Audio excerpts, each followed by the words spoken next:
যদি এলায়েন্সটো কাৰ্যকৰীভাৱে হ'ব লাগে তেতিয়াহ'লে গৌৰৱ গগৈ নিজে কৈছিলে যে ছিট বিতৰণ আমি টিভিত কৰিলে নহ'ব, বাতৰি কাগজত কৰিলে নহ'ব, আমি ছিট বিতৰণ আমাৰ নিজৰ ভিতৰত আলোচনাৰ মাধ্যমেৰে কৰিব লাগিব।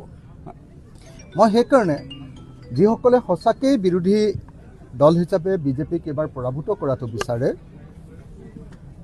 সকলোকে মই বিনম্ৰভাৱে প্ৰাৰ্থনা জনাম যে যেনেকৈ আপোনালোকে সকলোৱে কয় যে অখিল গগৈয়ে মনে মনে থাকিব লাগে, বহুতে কয় মোক যে আপুনি বেছি কথা নক'ব, মনে মনে থাকক, তেনেকৈ আটাইবিলাকে আমি সংযমী হৈ থকা উচিত। আমি এনেকুৱা কোনো কথা ক'ব নালাগে যি কথাই আমাৰ মনত ইটোৱে সিটোক দুখ দিব পাৰে। সেইকাৰণে মই আহ্বান জনাব খুজিছোঁ সকলোকে আহ্বান জনাব খুজিছোঁ যে আমি কোনেও টিভিৰ সন্মুখত আসন বিতৰণ কৰিব নালাগে।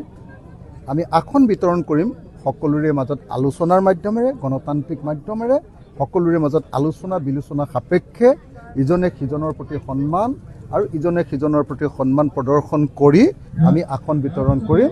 মই সেইকাৰণে সকলোকে সংযমী হৈ বক্তব্য ৰাখিবৰ কাৰণে আহ্বান জনাইছোঁ।